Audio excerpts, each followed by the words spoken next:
Navire de légende, le Titanic est désormais associé à une autre tragédie, celle du Titan.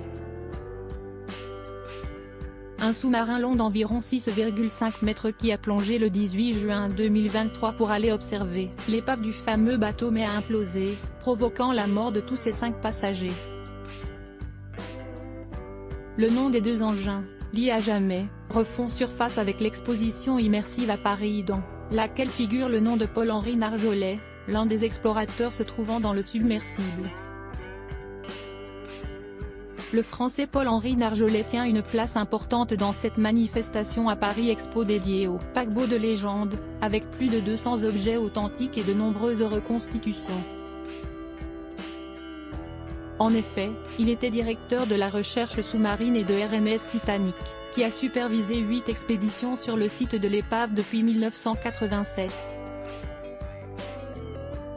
Comme le souligne Le Parisien, il devait être le porte-parole de cette exposition hors du commun, ouverte, depuis ce mardi, lui qui a remonté la plupart des vestiges en lumière dans l'exposition. Son ombre et son expertise planeront sur les lieux où l'on pourra découvrir notamment le grand escalier du Titanic, dont on se souvient particulièrement grâce au film de James Cameron avec Leonardo DiCaprio et Kate Winslet. La tragédie du Titan ajoute donc une couleur particulière à tout ce qui est en lien avec le mythique paquebot. Les ventes d'un ouvrage écrit par Paul-Henri Narjolet, Dans les profondeurs du Titanic, ont d'ailleurs explosé depuis sa disparition brutale.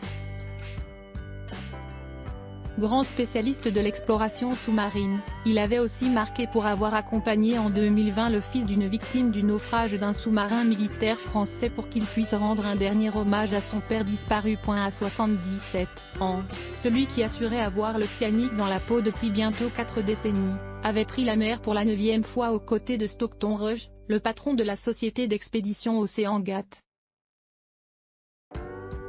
Une société dont les choix de construction, notamment des matériaux et technologies pas suffisamment fiables, ont été pointés du doigt.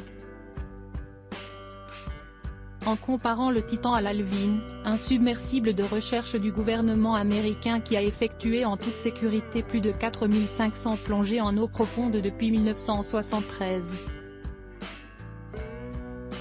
Les experts soulignent que des choix économiques ont fait du Titan un sous-marin bas de gamme et donc peu sûr au regard du voyage périlleux qu'il a effectué.